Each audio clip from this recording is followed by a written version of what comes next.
बहुत समय पहले की बात है। एक राज्य में धर्मराज नामक एक महान राजा शासन करते थे।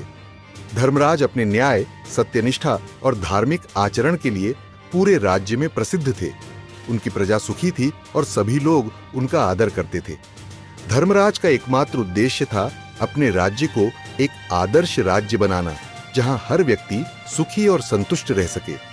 धर्मराज का सबसे प्रिय पुत्र था वीर, जो बचपन से ही साहसी और वीर योद्धा था। वह हमेशा धर्म और न्याय के मार्ग पर चलना पसंद करता था और उसने अपने पिता से प्रेरणा लेकर सदैव अपने राज्य की सेवा का प्रण लिया था। वीर अपने पिता की तरह ही धर्मप्रिय और ईश्वर भक्त था। उसकी यही विशेषता थी कि वह एक कुशल योद्धा होते हुए भी सदा धर्म और सत्य की रक्षा के लिए तत्पर रहता था। एक दिन राज्य पर संकट आ गया। पड़ोसी राज्य के राजा दुष्ट सिंहासन ने धर्मराज के राज्य पर आक्रमण करने की योजना बनाई। दुष्ट सिंहासन क्रूर और अत्याचारी राजा था। वह केवल शक्ति का भूखा था और दूसरों की भूमि, धन और वैभव पर अधिकार जमाना चाहता था। जब धर्मराज को इस आक्रमण की सूचना मिली तो उन्होंने अपनी सेना को तैयार होने का आदेश दिया।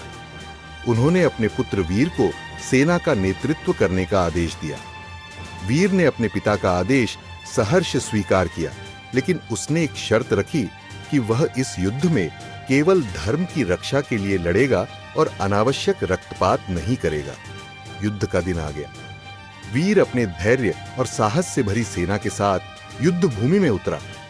जैसे ही युद्ध आरंभ हुआ, वीर ने अपने शत्रुओं को पराजित करना शुरू कर दिया। लेकिन वह ध्यान रख रहा था कि उसकी तलवार केवल उन लोगों पर चले जो अनीति का पालन कर रहे हों और निर्दोष जनों को कोई हानि न पहुंचे। उसकी वीरता और धर्मपरायणता को देखकर दुष्ट सिंहासन के सैनिकों में भय फैल गया। युद्ध कई दिन तक चला, लेकिन वीर ने अपने धर्म का पालन करते हुए शत्रु सेना को धीरे धीरे पराजित कर दिया। अंततः वह दुष्ट सिंहासन के सामने जा पहुंचा। सिंहासन ने वीर का सामना किया और दोनों में भीषण युद्ध हुआ।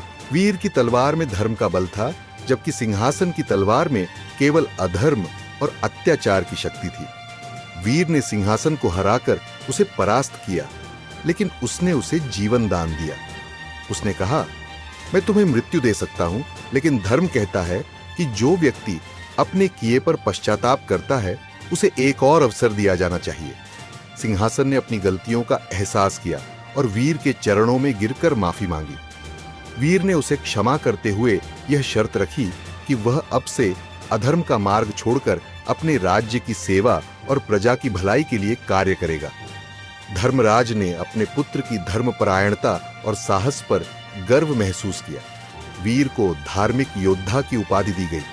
वीर ने यह साबित कर दिया कि एक सच्चा योद्धा वही होता है जो केवल शौर्य और बल से नहीं, बल्कि अपने धर्म और कर्तव्यों के पालन से महान बनता है।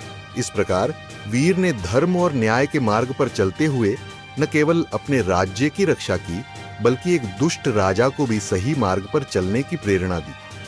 धर्मराज और उनकी प्रजा ने वीर के इस पराक्रम की कथा को सदियों तक सुनाया और उसका आदर किया। तो दोस्तों, कैसी लगी आपको यह कहानी? आशा करता हूं कि आपको यह कहानी अच्छी लगी होगी। अगर आपको यह कहानी अच्छी लगी है तो एक लाइक और एक शेयर जरूर करना दोस्तों। चैनल को सब्सक्राइब करना मत भूलना। आपके प्यार को इसी तरह देते रहना, क्योंकि हम आपके लिए इसी तरह की अच्छी और मनपसंद कहानियां आगे भी लाते रहे। धन्यवाद दोस्तों।